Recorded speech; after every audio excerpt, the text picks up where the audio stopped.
Time for the Proceed Halftime Report. If you need seed, think Proceed. Joining us today, District Sales Manager Dave Gertz. Welcome back, man. Hey, welcome back. It's great to be here. There have been a lot of water, a lot of concerns about the crops. What say you?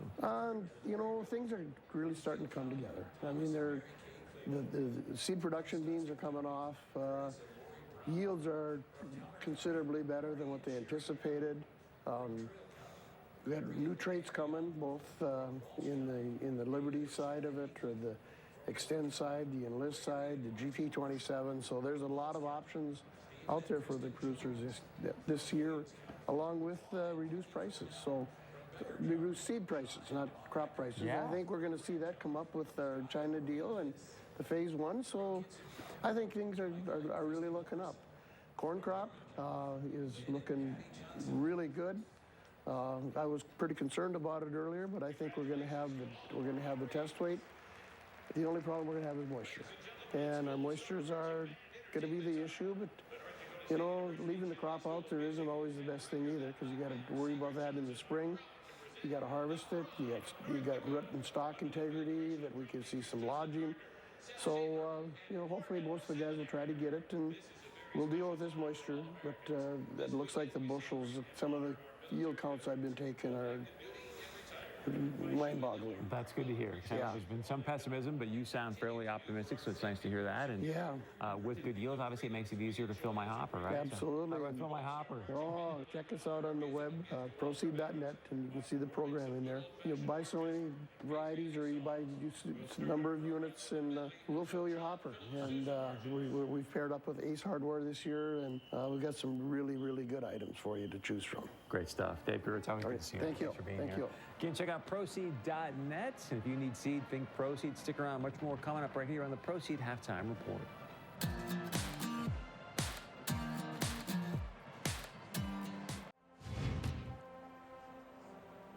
Welcome into the Proceed Halftime Report. Beth Houle, Kyle Emanuel here to break down a little bit of this NDSU and Western Illinois game. 27-0 right now. NDSU with the lead. It's been a fun game to watch, and I think this is exactly what you wanted to see from this NDSU football team. We saw them stumble a little bit against Missouri State in a similar week. We heard a lot about, oh, you know, this should be an easy win for the Bison. They stumbled a little bit in that game.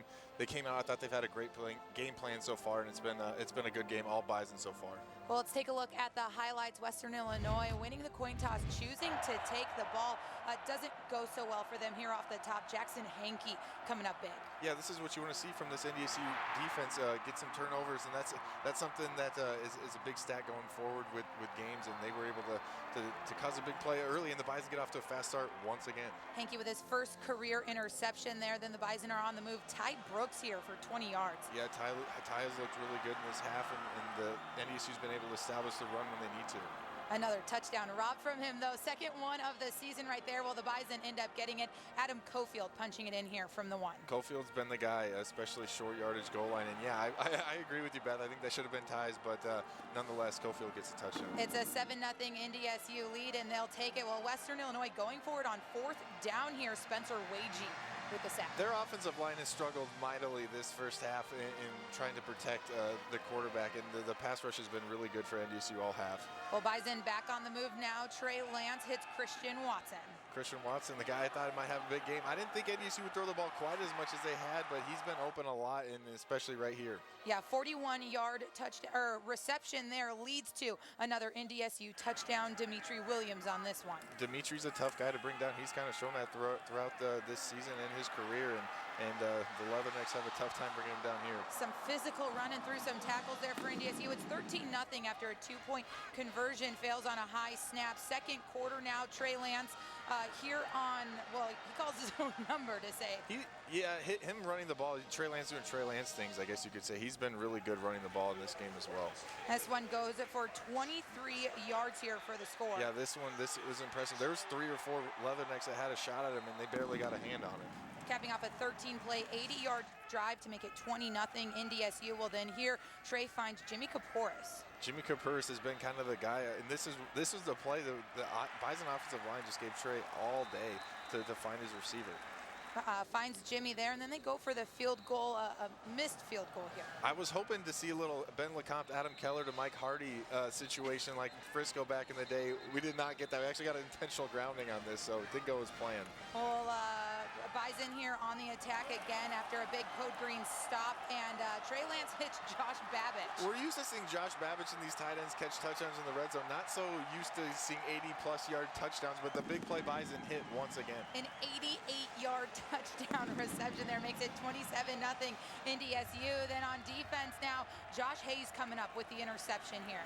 Again, poor guy from Western Illinois just has no time to throw the ball, and the secondary does a good job coming up with yet another interception.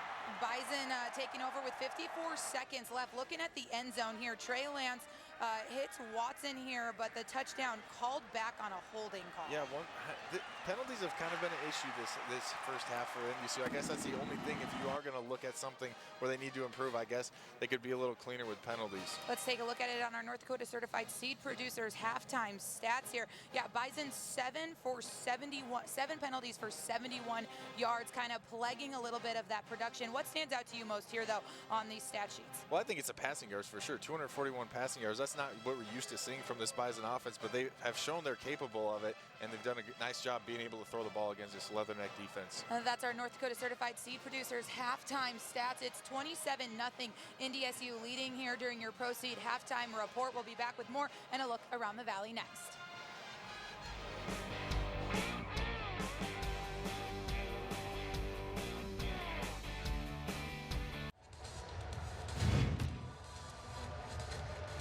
Welcome back to the Pro Seed halftime report. North Dakota State leading 27-0 here over Western Illinois. Let's take a look around the rest of the Missouri Valley Football Conference. Games already happening right now. Missouri State trailing at Southern Illinois 30-6 in the third quarter. South Dakota State and Illinois State in a close one down there in Brookings, 18-10. The Jacks lead in the third quarter. Another action happening. One more game already underway. South Dakota up big, 41-14 on Youngstown State. That game is at halftime, just beyond halftime. And Indiana State and Northern Iowa will be getting underway. They actually are just underway there in Cedar Rapids. That's your look around the Missouri Valley Football Conference. The Bison lead 27-0. Second half action right after this on the Pro Seed halftime report.